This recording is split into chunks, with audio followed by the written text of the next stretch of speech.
So what is construction contract?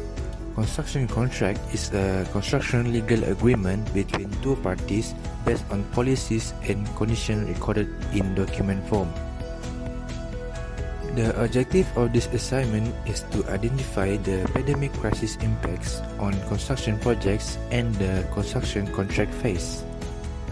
To simplify this, the construction contract management phase consists of 8 phases, which begins with request phase. After that, negotiation, authoring, approval.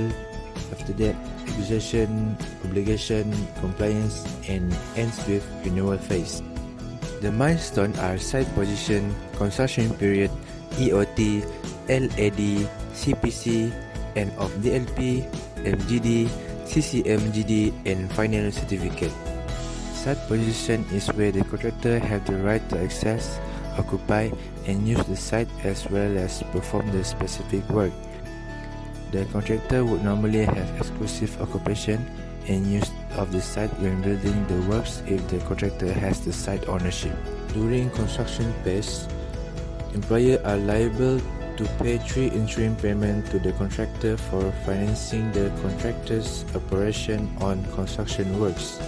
An interim payment is a payment on account of any damage, debt, or sum. The contractor shall forthwith give written notice to the superintendent officer as the cause of the delay and relevant information with supporting documents, enabling the said officer to form an opinion as the cause and calculation of the length of delay.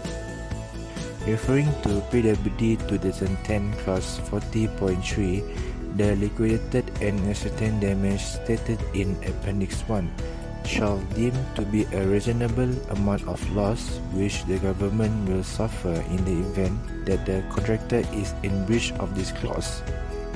Referring to PWD 2010, the superintendent officer need to carry out testing or inspection of the works within 14 days of the receipt of such notice. End of the LP is the schedule of defects need to be specified by the superintendent officer. The schedule of defects shall be made good by the contractor at his own cost.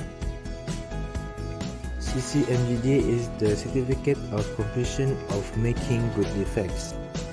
Final certificate is the contract owner certifies that a building contract has been completely executed with the final certificate.